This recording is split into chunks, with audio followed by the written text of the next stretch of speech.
सब केहू के प्रणाम। बहुत बहुत स्वागत बा सबके द बिहारन शो पे।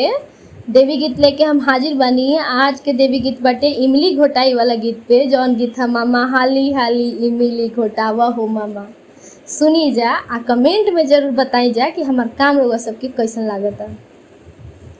सेवका हाली हाली सेवका हाली हाली करना पूजा नवा हो। सेवका हाली हाली सेवका हाली हाली करना पूजा नवा हो। सेवका हाली हाली हमरा रहिया में खाड़ बाड़े कतने तिवैया। हमरा रहिया में खाड़ बाड़े कतने तिवैया।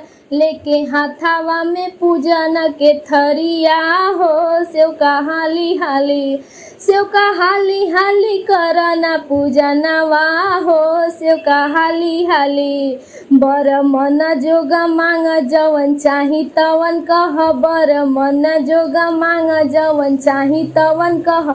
मन के सारा धातु अपना पुराव हो। सेवका हाली हाली सेवका हाली हाली करना पूजनवा हो। सेवका हाली हाली। बहुत बहुत धन्यवाद गीत सुने खातिर। हमारे चैनल जरूर सब्सक्राइब करी और भी लोगन तक शेयर करी। बहुत बहुत धन्यवाद।